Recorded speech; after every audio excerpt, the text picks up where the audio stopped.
Are we live? Of course we're live. Let's see. How can we check for sure? It says here we're live. It says here we're live. Okay. Now we need the music.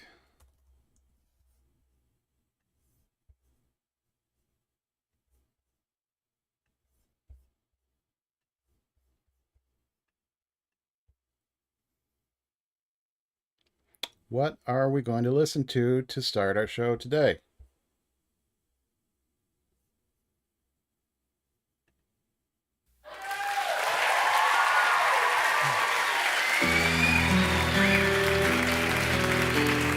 This is guaranteed copyright strike.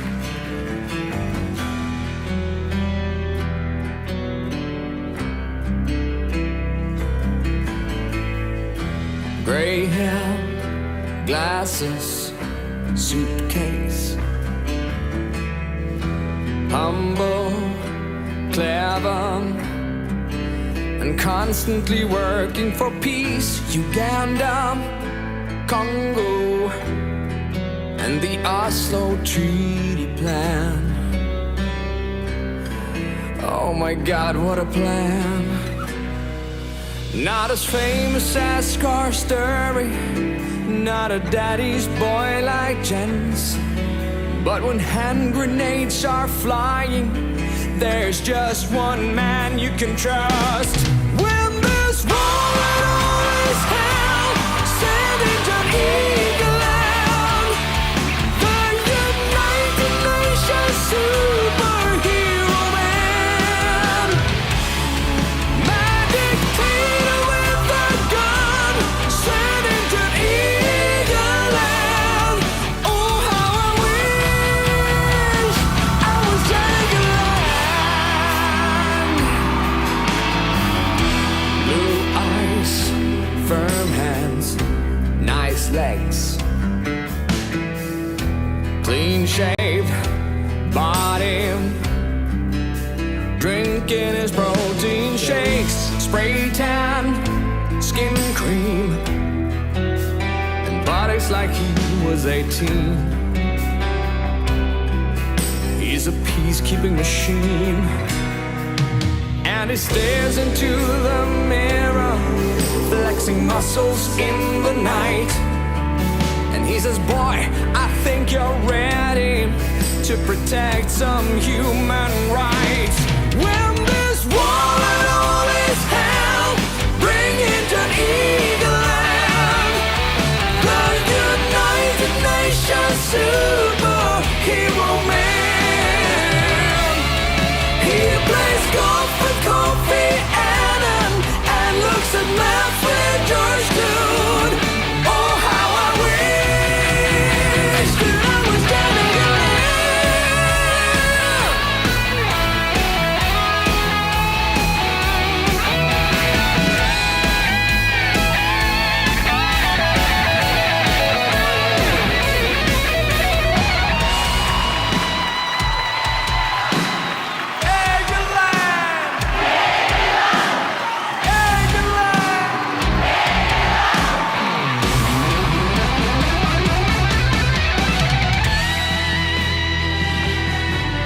When he's sad, he goes to funerals in unusually heavy rain.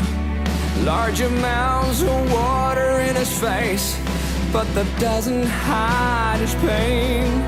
He breaks down just like a homo and starts crying just like a girl. But I guess you can cry and still be a man if your day job is saving the world. When this war and all is hell, send into Eagle Land.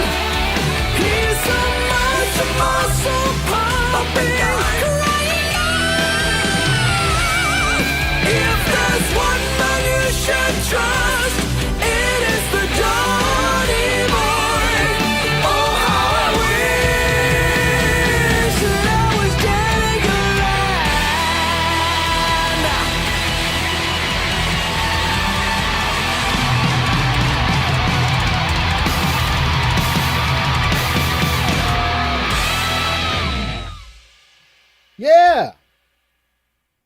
Yeah, of course. We all know we have the music first because it gets us pumped to do the show. Okay, so we have a couple cool things to show off today. First, I want to mention that if you noticed, I don't know how you would notice, this is something only I would notice. Mecris was down, so I mean, I guess technically you could notice. I'll show you how you would notice.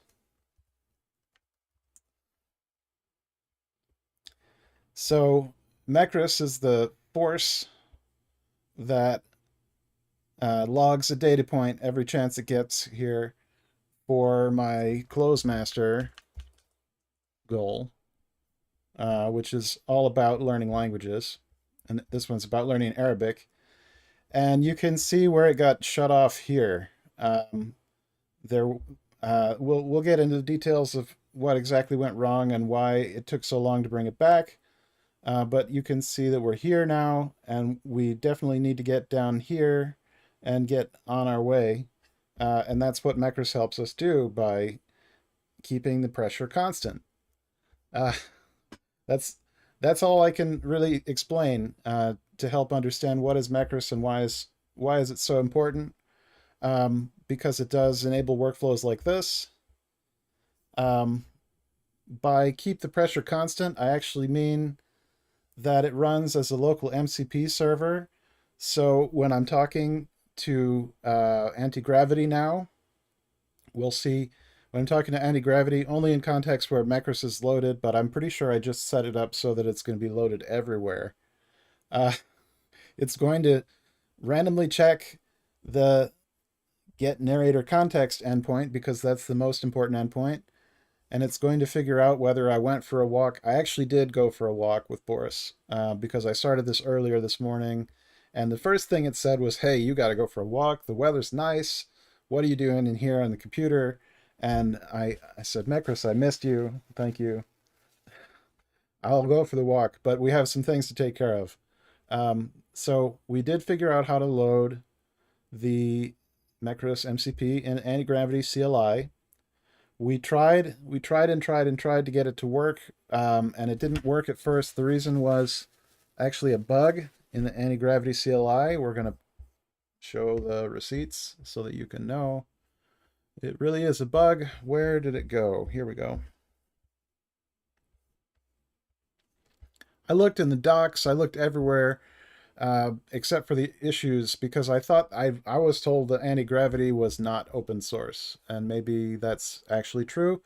But it does have a functioning issues repo, and this looked exactly like what I experienced, even though it says here Windows, I'm on Mac OS. You can see that it would load the MCP tools. You would go /MCP and show me the tools you have loaded, and all appearances were that it was loaded correctly and the tools were there. But then as soon as it tried to actually call a tool, it would fail in a way that would cause the AI to silently fall back and try another way. And since Mecris has many other ways for it to try, it found the CLI right away. And actually, I can't scroll all the way back to the very first invocation here without doing it very carefully because the very next thing we did is try to figure out what went wrong. And it loaded all of the secrets into the MCP config because it thought that was appropriate because it knew that they were needed. It looked at the pulse. This is the Mecris pulse CLI here. So there's a CLI. Assuming you haven't configured the MCP and you can't figure out how to do it, there is a CLI to call to check all the things that Mecris needs to check. And it does, of course, tell you that you need to go for a walk if you haven't. It knows based on Google Fit data on my phone. And there's an Android app that's required to enable you to sync. You can almost see it here because there's green on the screen. So that's the green pulsing orb that tells you I actually did go for a walk. If it was red, you would be able to tell. It's a green screen, right? Okay. So And it's not just going to try to get you to go for a walk. It's going to get you to try to learn languages. If you have more than one language that you're learning, it's going to try to make sure that you stay on track with all of them to some sort of appropriate degree. It's just going to go and look at all of your Beeminder goals. And it's going to tell you which ones look the most urgent. So if you're keeping up with your Beeminder goals and tuning them, then it's going to be perfect for you. I think you should try this, MCP. But anyway, so what exactly was wrong and how did we fix it? This guy pegged exactly what was wrong. I didn't read exactly what was wrong. I didn't read it all. That's an unfortunate habit that I developed. It's the age of the internet. I didn't read everything. I don't know. But it basically says if you configured it here, you only did half of what you need to make the sandbox work. It needs to be configured here and here. So you go ahead and configure it here and there. And I think that if you read everything, you probably understand that there's a reason why it didn't work, and that there's actually code change you could make that would make it work. It might be that your MCP server isn't quite conforming to the standards, but if you read this whole issue thread, it's not common. I mean, I'm not sure that it's accurate to say that it doesn't conform to the standards. It received a response when one wasn't appropriate, but the response was an error, so the conversation ended. I think that it's appropriate to end the conversation at that point. That's I don't know enough about the MCP protocol to say that it is or it isn't. So anyway, if you're new to Antigravity CLI, this is the replacement for the Gemini CLI. You can see it is not open source. The source is not here, but there is a release that you can pull. And because it's not open source, we're actually going to build our own harness. I'm not really doing that. But my friend is building his own harness, and we're probably going to test it together. I might help build it a little bit. I'm helping with the back end stuff. So we had a very successful Cozy Summit 2026 this year. You may remember I presented at Cozy Summit 2025. I also made a brief cameo during Robert Gellick's talk here.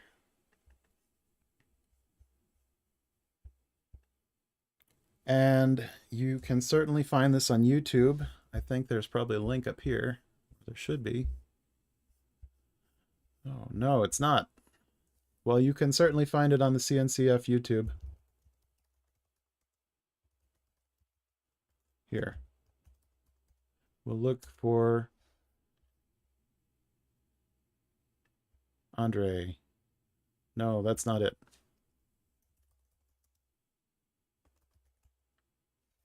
Here we go. So, welcome to Cozy Summit 2026. So check out the Cozy Summit 2026 speakers here.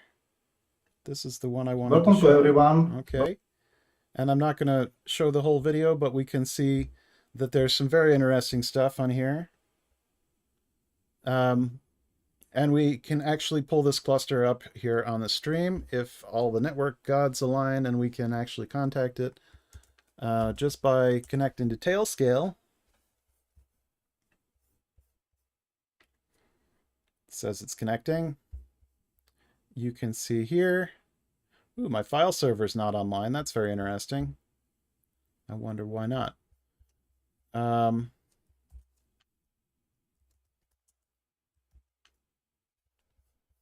Let's just connect to the cluster, and you can see how cool it is.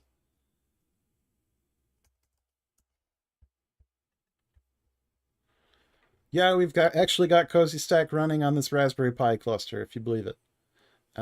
We've added LinStore. I'm not sure if LinStore will really work. We haven't actually configured LinStore yet, but there's a satellite for each. And there is also Grafana says it's running now. That's terrific. If you're interested in the software This is vibe coded infrastructure. My project from 2025 to put Cozy Stack on the ARM64 architecture. Where it's a little bit tongue-in-cheek home lab to the moon and back. We're going to put a flag on the moon is basically the idea. We're going to take Cozy Stack to the ARM64 architecture. Excuse me. So it's out of my office, so the heat issue is pretty much abated. So as it gets hotter through the next week or two, I don't need to migrate downstairs all the time just to be mildly comfortable. But definitely check out this repository. It needs some updates. The README is still from 2025. But we have been working in the issues and pull requests, and you can see there is a release just 2 days ago. We're aiming for Salsa build level 2 at this point, and I think we might be close. But the big idea is we're packaging the whole Cozy Stack for ARM64 and a few modules that we need ourselves. So we need a driver for the Halo 10H accelerator, which is this lovely thing. This is if you want to do experiments on AI, or if you want to help someone do experiments on AI, and you don't have I don't want to say that there's no real application for this. I'm biased because I have access to bigger hardware, and so I use it whenever I can. But this thing, I imagine, gets pretty hot when you run it at full bore. We're just doing simple experiments at this point. And you can load some pretty nice models on there. So you can see Halo Olama is running here. I think we port forward to get access to this. Yeah. How do we port forward to that? Oh, it's a node port, so we can actually use the node port. It's 192.168.2.109. There's 3434 and 3800. I think I might be causing some distress on the network by trying to stream the video while I upload it. I'm going to stop doing that. So we can see if we know how to contact this, which I don't.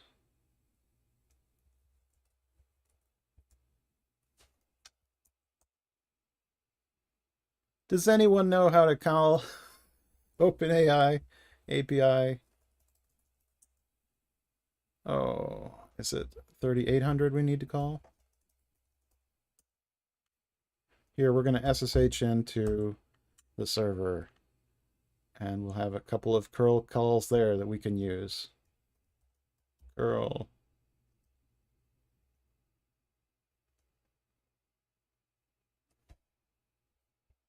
API v1 models. I think we were close.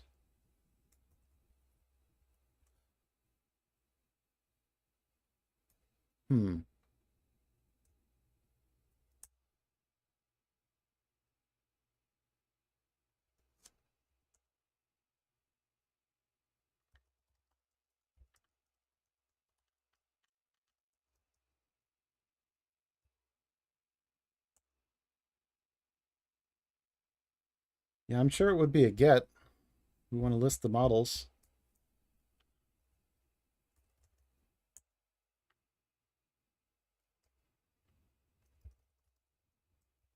Well, it's not in the bash history. That's too bad.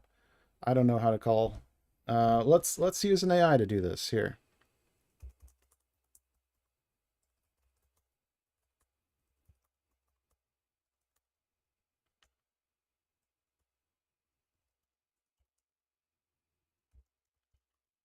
We've got a deployment.yaml.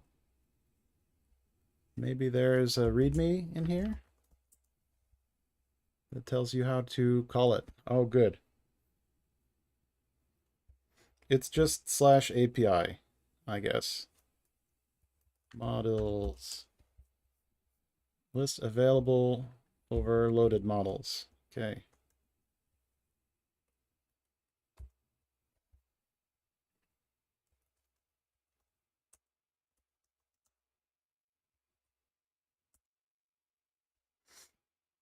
Oh, we've got loads of models now. We don't just have the one that we originally loaded. That's cool. Or are these available models? I'm not really sure. So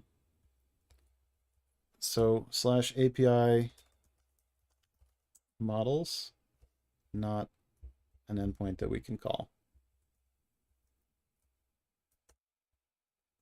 Yeah, let's just make sure this is in the Git history.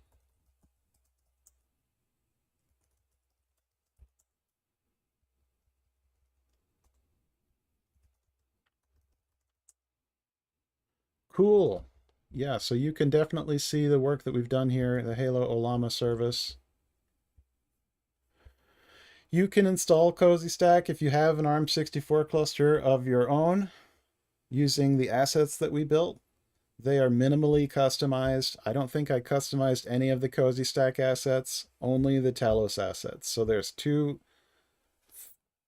more than 2 branches on the tree here, but there's at least 2 forks of Talos Linux here. One built with the upstream standard kernel, and one built with our own custom kernel.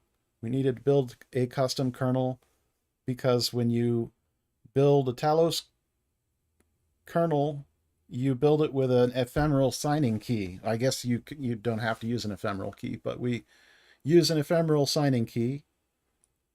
And when you build any modules, they need to be signed with the same key. So if you're building modules for Talos, you need to make sure that they go into the very same build process where the kernel is built, so you build the kernel and then you build all the extensions, or you build just the extensions that you need. In our case, which is what we did, we need a few extensions for Cozy Stack, we need ZFS and DRBD, and we need our Halo 10H driver, we need our spin extension, and we need our Tailscale extension, and we need different image profiles so that we don't install Tailscale on a machine that's not going to use it, because Talos won't like that. It wants you to use all of the modules.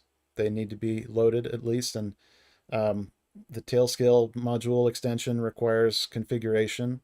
If you don't configure it, it's going to show as not ready, and then your whole node will show as not ready, and that will be a blemish on your cluster. So we have nodes. We have 9 nodes. And we have a node port that we can call Olama on. And what I would like to try to do today is to get Mecris running on there in any way. So this context here, I want to make sure I'm not going to show you the passwords here. This is the right one.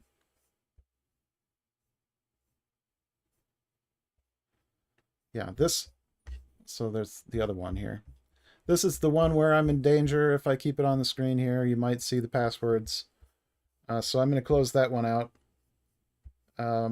But just so that you're aware, we used this session to configure the Antigravity CLI the wrong way the first time. By the wrong way, I mean it's probably the right way except for that bug. Can't really say whether it's a bug in our MCP or their implementation, but okay, so he eventually settled on this is what it should look like, and he almost got the right solution. He duplicated the configuration, but not in the right way. He got the wrong idea because I used transcription, and it got Mecris wrong. This is actually Mecris. This one got deleted before we committed this to history. And it did some changes to the .env to make us a little bit more secure. There's a .env in here. But then it didn't really understand what was wrong with the MCP, and I told it that's okay, you did good work. You're going to go to sleep because you've seen too much. Your password history is all in there. So we started a new session. We said, try to call the MCP tool, and it said, oh, I can't, but I'm going to call Mecris Pulse, and I let it call Mecris Pulse. And then I said, so why not the MCP? And it didn't really elaborate on anything. It said I'm going to request permission, which I didn't understand exactly. Then it tried to call the MCP a different way. And eventually we landed on there as a known issue with the Antigravity CLI, and it has been reported for some time. And it's looking like it's going to get fixed in the next release. But we knew that we had access to this Halo 10H hardware, which I guess it's 10 tops, TOPS. I don't know if that's like a number of token operations per second. That might be what it stands for, how many tokens you can generate in a period of time. And it has very limited memory. So I'm expecting we're going to have problems if we actually get it to work at all. We can give it what I think we're going to wind up doing, because I don't know if we can connect MCP tools directly to Ollama running on the remote machine or running in a separate pod, is I think we're probably going to end up piping the tool call output into Ollama just to see if it can actually process as much data as we have, and if it can tell us whether we need to go for a walk or what's important right now. That's the main purpose of the Mecris MCP, is to read the narrator context and to provide us with narrator summaries. Of course, I talked to him for a little while because with the transcription tool, I tend to ramble a lot more. So let's actually look at the episode plan. I don't know that we're really going to do all this stuff. I think there's a solid chance that I'm going to get tired and we're going to close the episode early. We've been going for almost a half an hour now, and I've showed you everything that I really wanted to show you. I'm always afraid to use the AI on stream because I tend to give it access to secrets, and I'm afraid they're going to wind up on the screen. You can see a little bit about what I'm doing at work now that I've just barely scratched the surface of. I have nothing to do with this project, but maybe one day we have some really nice hardware to play with from NVIDIA. We just have to make sure that it gets thermal issues squared away so we can use it to the greatest extent. We're trying to pump the volume of token use up, right? We have plenty of tokens used. We're trying to pump the volume of in-house tokens used because right now we're spending a bit of money on Copilot and other tools, and we need to make sure that we're investing wisely the people's dollars and not just burning them at the fire, at the big cash bonfire that is the current AI here. This is Halo 10H. Hello.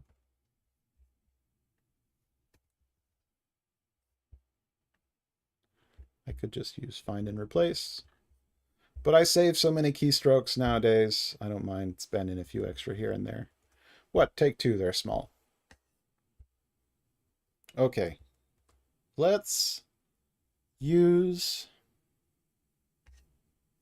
I don't know if I want to use Antigravity CLI on the stream, because we try to use open source. And I think that the Copilot CLI is probably more open source than Antigravity, but I'm not sure the distinction is meaningful because so much of the ecosystem underneath that is actually jammed up with closed source stuff that we can have stopped. Reconnection successful. I don't know if we just lost the stream entirely. I was going to use that as an excuse to quit and give up.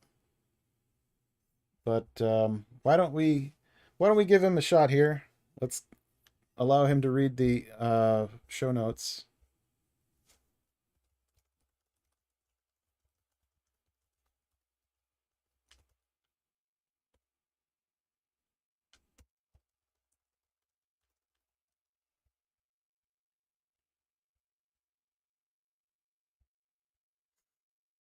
All right, so let's talk about exactly what we're going to do and why we're going to do it this way in particular. And it's not because this is the best way for us. I'm doing this a particular way because I've got a limited understanding and I want to do something that's going to work. And I want to do something that's going to work with this model as well. And I've never used this model. Excuse me, just a moment.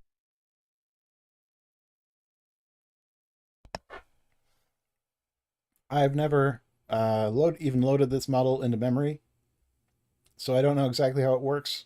But I did a little bit of research with AI, and it seems like you need PyTorch to load this model so that you can run the analysis that it can do. And it takes in a certain type of image data, and this is an open model, by the way. You can download it.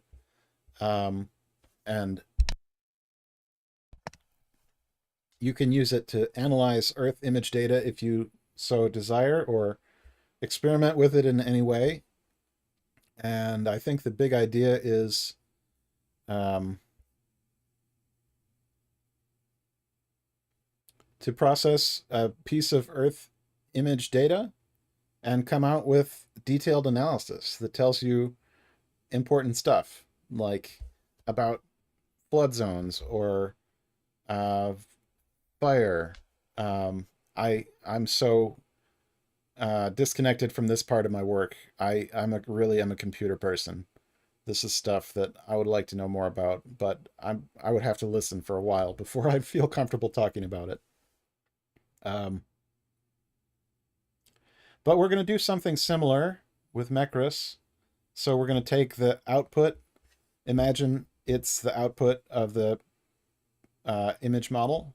We're going to take the output and we're going to make sure that it goes to our harness somehow. I don't know that we're going to be able to do an MCP server. We might try to do an MCP server for the other thing. But I think we're limited because we just have access to an API. I don't know. I mean, I guess that's exactly what the tools use. But what I'm worried about is that I've gotten accustomed to using chat-tuned models because all my interfaces are chats, and I think that most models are not chat-tuned. That there's actually, that almost always or always there's a base model that has capabilities built into it, and then you do chat tuning on top of it so that you can interface with it through a chat UI.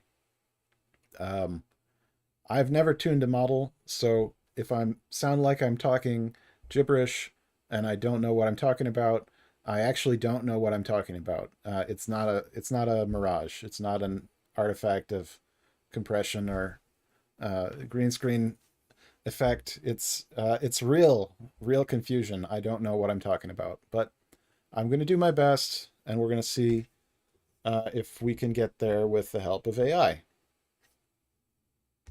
So what I'm actually going to do now, I'm going to put some music on to try to discourage me from talking, because I think I talk too much, and I don't even want to be on the screen for this part.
Yes, so actually, what you might have noticed is that the MCP server runs a different server as well.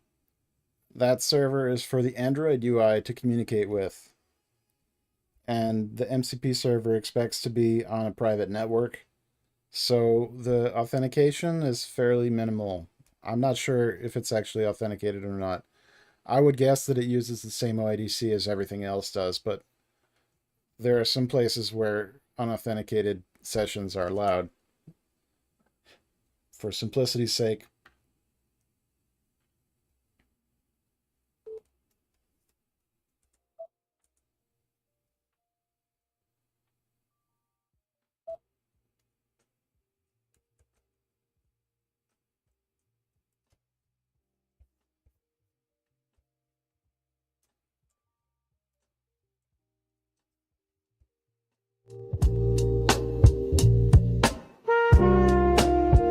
sorry, those notes were meant for the LLM, but the transcription failed, or the CLI took over and the recovery doesn't work for some reason. I'm not sure why.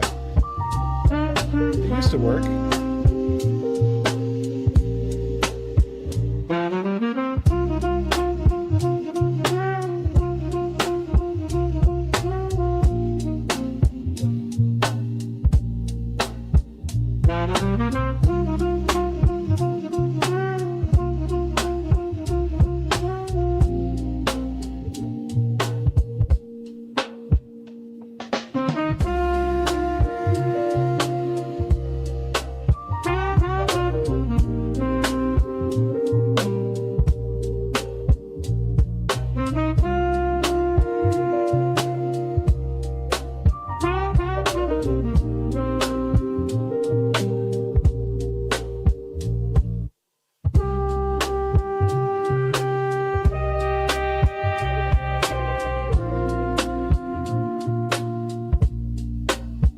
Let him cook, man. Let him cook.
Caveman report refers to some optimizations that we've done to make sure that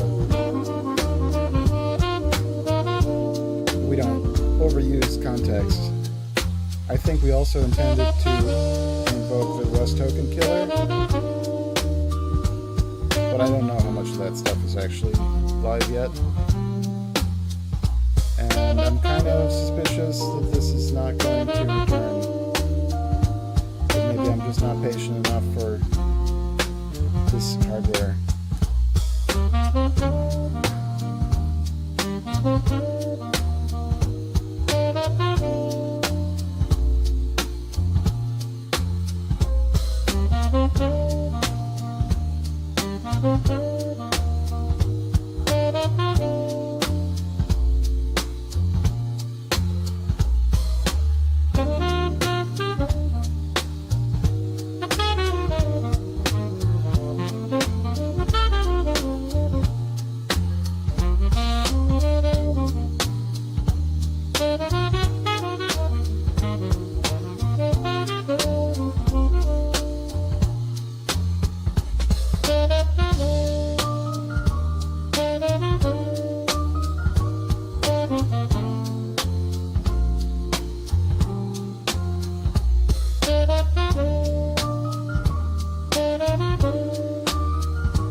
this works, we're going to call it a wrap, folks.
Okay, so we're doing the live stream right now, actually. You've been on the live stream this whole time. And um I just want to share with you that it didn't go so well.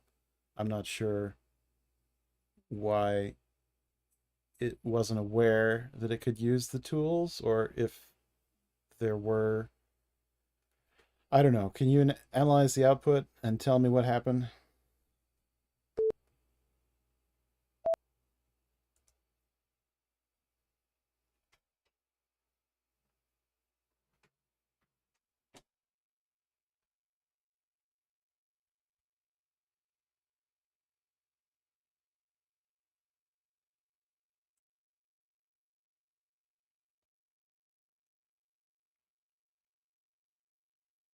The key is to not give up. When the AI does something wrong, usually I say something encouraging. I think it's like child psychology. If you insult it and tear it down, then it's going to develop a complex.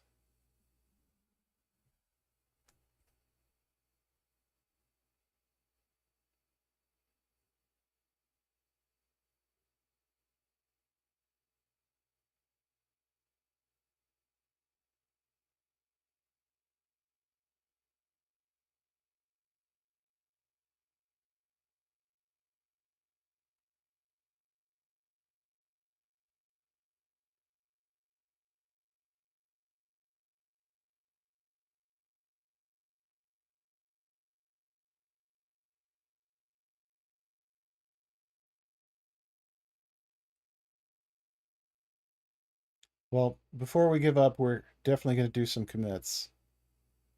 But I think it's likely to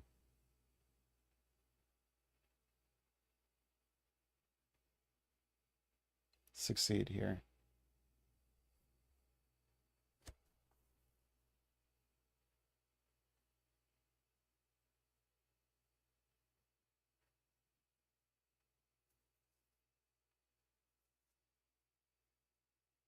So obviously these things are a lot cooler the smarter they are and the bigger they are. But I think there's an argument that the minimally capable ones are equally interesting in that you can develop simple jobs for them that they can do. It does look like it actually pulled the data this time. Hmm. So you need these frontier models that are smart enough to write code and debug it. Then you build the simple job that the basic model can do. Here, we'll try this again.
The point is that you don't always need the frontier models. You might have better luck coding with them, but you also might have better luck coding with a simpler model, depending on what stage of development you're in. It's better to have a longer view when planning and a shorter view when executing.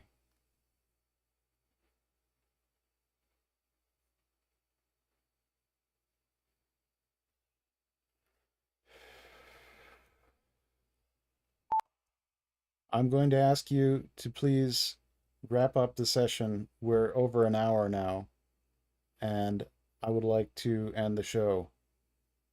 I need you to make sure you commit all the work you've done.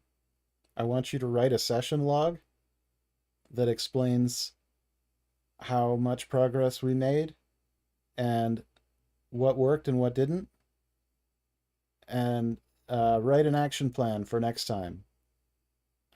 Goals. I want you to think ahead. We have very simple goals right now. The Mecris MCP is a large suite that spans more software than just the MCP server. It says here that you succeeded. Great. Write about your success, but also don't dwell on it. And please make sure that we have actionable goals for our next session. We may not be on the live stream. We'll have plenty of time. I'm not telling you not to economize, but don't think that you need to come up with a minimum plan because we're only going to get minimum time.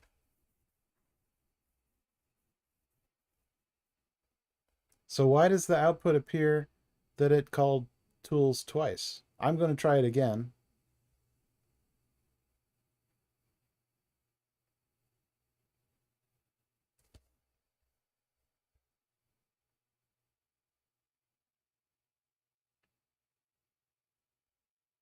I'm going to try it again. I'm going to see if it works.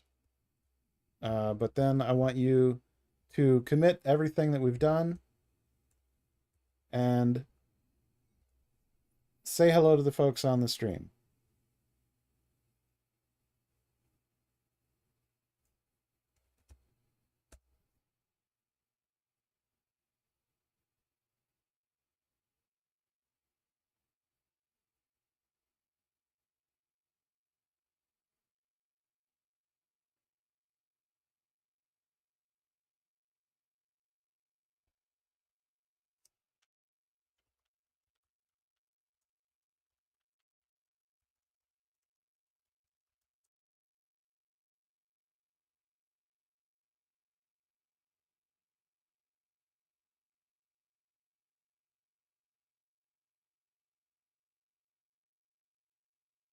It sure looks like he still thinks I'm the one called Mecris. That's cool and all. I'm going to wait and see what happens next. He did sort of the same thing, but then after I specifically told him which tool to use, he did call the tool. He gets tool result, prune the tool result, and now he's thinking for a little while longer. And oh, here he goes. It worked. It did work. We got red balloon question mark and a trash can question mark. The emojis are a little bit rough for the terminal. We might want to figure that out, but it says here that Anthropic Admin API. I'll just paste the whole thing for you here. Oops.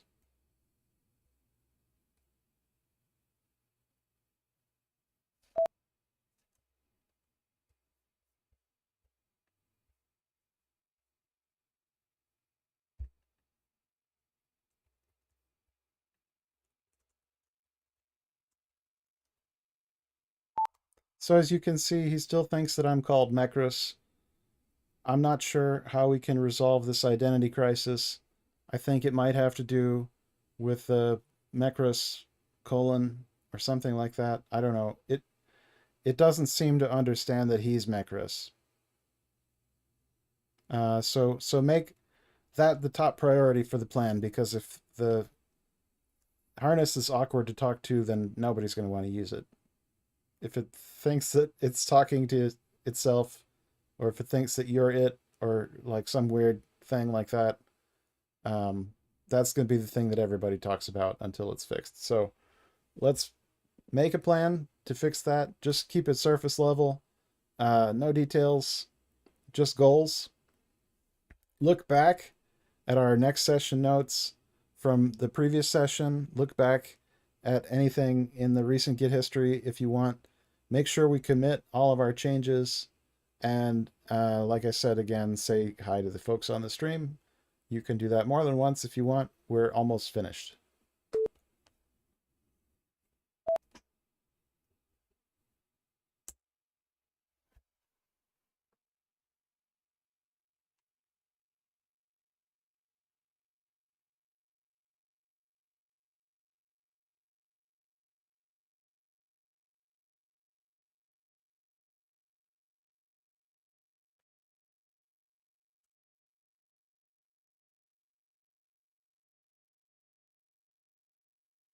Well, thanks, folks, for joining me on the stream today. Anyone who watched or will watch in the future.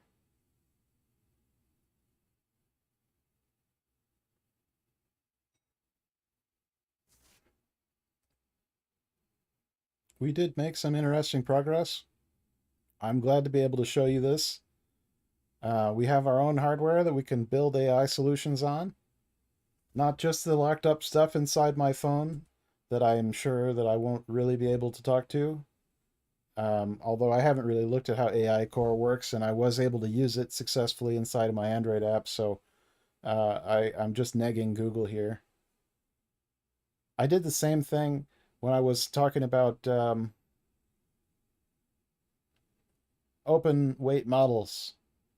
I basically said that there are no notable open weight models from the US, and I'm sure that that's not true. And I think that Gemma is from the US. I don't know if it's fully open weight, but I think it is. I think open weight means you can run it on your own hardware. Difference being, if it was open source, then the details of how it was trained and the processes and procedures of training it would be detailed as well in the documentation, which I'm assuming they are not. Okay, he says hello to everyone watching the live stream. Thank you all for joining this episode of Sunkworks. And he pats himself on the back. Halo Olama integration. OAT++ deserialization bypasses. Resolve C++ mapping crashes by creating a custom use native tools equals false payload mode. I don't know what any of this stuff means, but it looks like we were able to prune the context down to a quarter of its original size, which prevents NPU cache saturation. And I'm going to make sure you can read all this here. Resolved startup errors. Preventing port conflicts.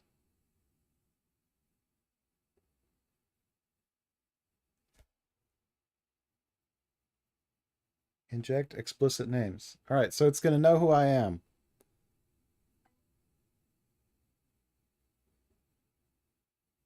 It says here we're dropping lots of frames. We're going to end the stream shortly, so don't worry. Maybe it thinks that it's a problem because the screen isn't changing, but actually we're just looking at a static terminal right now, so no, we're really dropping frames. Yeah, okay, so I'll work on my Wi-Fi for next time, but thanks for your patience and thanks for joining. And we are going to aim for next stream or by next stream to have all of this stuff running in the cloud. So you can literally just go to the Mecris website and interact with Mecris that way. Or you can load the MCP server remotely and you won't have to run MCP on your hardware. Those would both be desirable outcomes. I think we can probably get there. But anyway, thanks for joining today. We'll give him the good feedback. And we'll see you all next time. Thanks.